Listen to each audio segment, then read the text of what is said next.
Salut tout le monde, bienvenue sur ma chaîne. Moi c'est Christine Pondi. Ici je vous partage mon expérience, les conseils, les astuces concernant Campus France.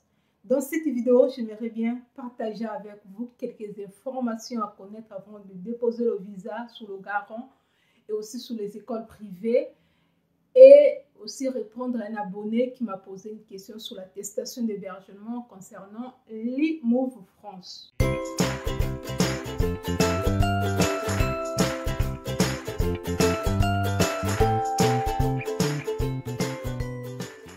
Donc, je vais commencer par la question que l'abonné m'a posée. Je vais mettre ça ici.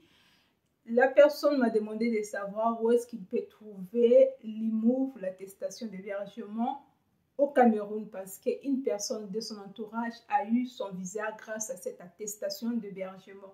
Malheureusement, ce n'est pas une entreprise africaine, mais c'est une entreprise française qui est basée en France pour accompagner les étudiants. Donc, si tu as besoin de demander l'attestation d'hébergement via l'e-Move France, il faut passer par leur site internet ou au cas contraire, tu vas sur Google, tu tapes l'e-Move France, tu vas tomber sur leur site internet et tu fais tes démarches, mais c'est payant, ce n'est pas gratuit. Cette attestation est payante. Voilà. Donc, pour plus d'informations, pour vous dire que cette attestation, ça marche bien. Pour des gens qui ont toujours des problèmes d'attestation d'hébergement ou des arnaques sur l'attestation d'hébergement, vous pouvez bel et bien passer par là. Et je vais vous mettre aussi la liste des documents à fournir.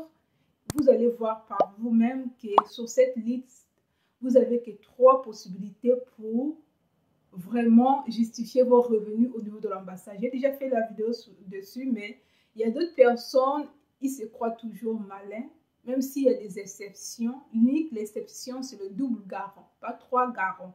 Mais malheureusement, il y a une personne qui a mis dans son dossier 3 garants, il a eu carrément le visa. Ça ne fait jamais 3 garants. Comment tu vas justifier le 3 garants? On parle de des garants, ça c'est vraiment, ça touche même des personnes qui ont l'âge avancé. Parce que la personne, quand tu as l'âge avancé, c'est pas pareil quand une personne a moins de 25 ans. Parce que l'âge des étudiants ici, c'est 28 ans. Quand tu as plus de 25 ans, il faut justifier les revenus. Il faut vraiment justifier que tu viens pour étudier. Et donc, même le double garant, c'est souvent quand votre garant ne gagne pas assez. Le premier garant ne gagne pas, par exemple, le SMIC. Il gagne juste le SMIC. Et vous avez besoin d'une deuxième garant pour compléter. Il faut l'accompagnement de la lettre explicative en ce moment-là. Vous ne pouvez pas aller demander le visa, avoir triple garant. Ça ne fait pas. Vous n'avez que 3 possibilités pour justifier que vous avez des financements. Soit vous avez l'attestation de la prise en charge, soit vous avez une compte bloqué, soit vous avez l'avis, l'attestation de virement irrévocable. Il n'y a que ça.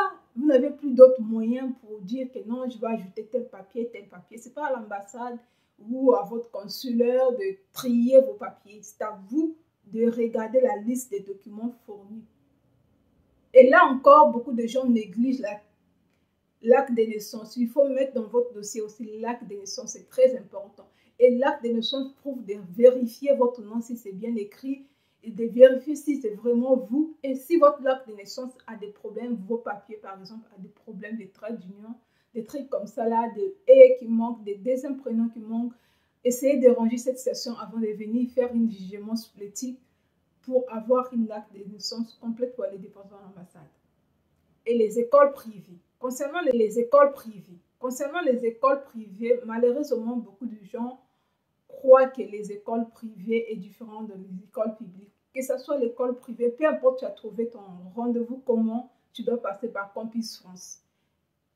Et Campus France vérifie toujours si tu as le papier.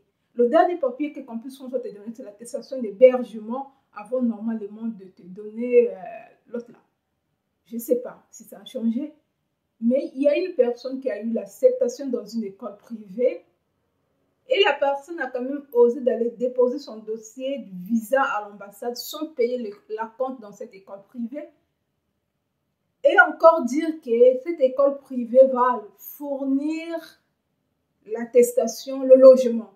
À aucun cas, une école peut te fournir le logement. peut-être t'orienter comment trouver le logement, mais te fournir le logement et que tu pars déposer le dossier visa sans l'attestation d'hébergement, c'est carrément le refus. Là, tu négocies toi-même ton refus. Il y a des gens qui négocient leur refus eux-mêmes parce qu'ils se disent que non, je n'ai pas payé la compte, c'est normal. L'université va me fournir l'hébergement, c'est normal. C'est pas normal du tout. Même si l'université te dit qu'on a des logements, il faut leur demander l'attestation d'hébergement parce que avant même de demander l'attestation d'hébergement, les universités qui sont correctes, ils vont te dire le logement, ils vont te donner les conditions s'ils ont des logements ou s'ils travaillent avec des agences. Encore, avant même qu'ils te donnent la lettre d'acceptation, il faut que tu paies la compte. Aucune université privée sérieuse peut te délivrer l'attestation, la lettre d'acceptation sans payer la compte. Donc, si on t'a délivré l'attestation, l'acceptation sans payer la compte, pose-toi des bonnes questions si c'est vraiment une université et si cette université est fiable. Oui, il y a des universités qui ne sont pas fiables. Ou par exemple, tu as passé par les agences ou intermédiaire d'une personne, la personne a bouffé l'argent, il t'a fait des magouilles, voilà, des papiers, on peut le classifier sur Internet. Et donc, carrément, à l'absence de la compte ou encore l'attestation d'hébergement, tu négocies tout simplement ton refus au niveau de l'ambassade. Après, vous allez dire que Campus France est un arnaque, l'ambassade, les visas sont difficiles. En fin de compte, c'est vous qui ne respectez pas certaines règles précieuses, certaines règles importantes. Parce que la liste est claire, on vous dit tout simplement d'avoir ça. Soit une acceptation d'hébergement, soit une acceptation, une acompte payée. Les acomptes est exigé au niveau de l'ambassade, ça prouve que vous partez bel et bien pour étudier, ça prouve que vous avez l'argent pour financer vos études, ça prouve que vous avez la volonté d'avancer. Mais quand vous allez déposer votre dossier, l'absence de cette somme, la compte. Et encore, il faut savoir sur votre garant. Quand vous devez chercher le garant au niveau de la France, c'est quelque chose que j'avais oublié de mentionner. Il faut vérifier les conditions salariales de votre garant. Votre garant travaille, c'est bien. Est-ce que votre garant a un travail CDI ou un CDD? CDI, c'est durée indéterminée. CDD, durée déterminée. Ça veut dire l'autre, le travail est stable, au moins qu'il y ait rupture du contrat, au moins que la personne abandonne son poste. Quand c'est un CDI, le durée indéterminée, ça veut dire qu'il va rester là pendant des années. Quand c'est un CDD, ça veut dire que ça peut être un emploi de 3 mois, de 6 mois, de 4 mois, de 1 an.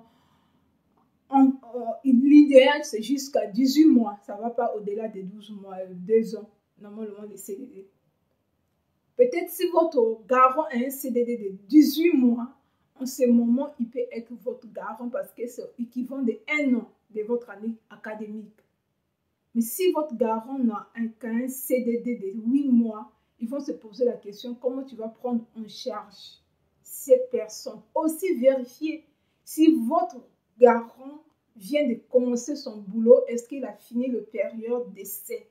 Parce que si vous n'avez pas encore fini votre période d'essai, que ce soit un contrat direct, peu importe le travail, on peut vous limoger de cette poste. Vous pouvez tout simplement voir votre contrat annulé si la période d'essai, votre employé n'était pas OK avec vous. Si le garant ne travaille pas bien, on peut tout simplement annuler le contrat. Donc, ce sont des éléments importants à vérifier. Beaucoup de gens ont des refus, ne savent pas pourquoi la personne a des refus. Surtout quand vous trouvez des garants dans les chemins pas bien louches. Là, vous-même, vous le savez. Une personne qui vous fait l'attestation d'hébergement, voilà, on sait comment ça se passe. Ça ne va pas dire certaines choses ici. Mais évitez ça.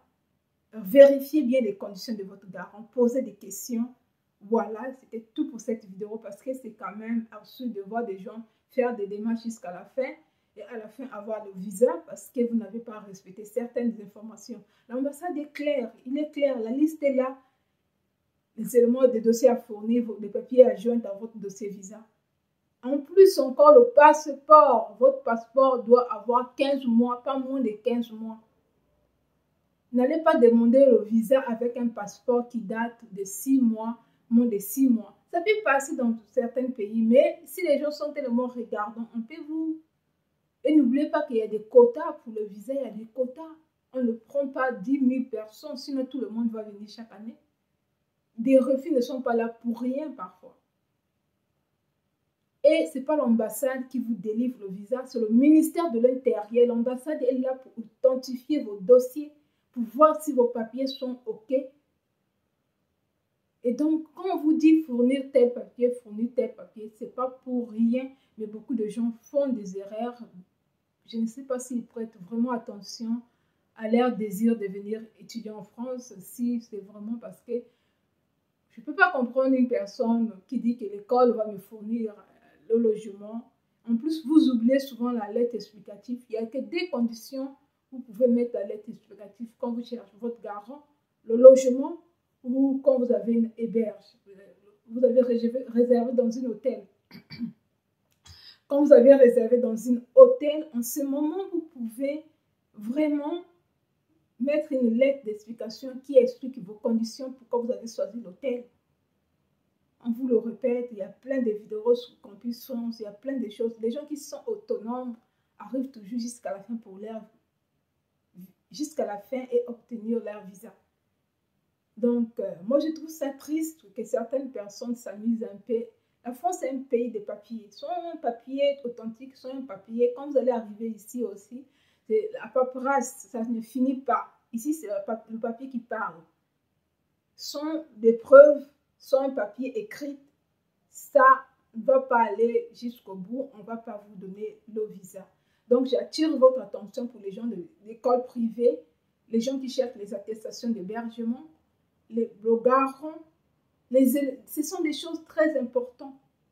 Donc, je vous dis à très bientôt. J'espère que ça va servir à beaucoup de gens. Et si cette vidéo t'a apporté de la valeur ajoutée, n'hésite pas de t'abonner, de liker et d'activer la cloche de notification afin de soutenir la chaîne. Je vous dis à très bientôt.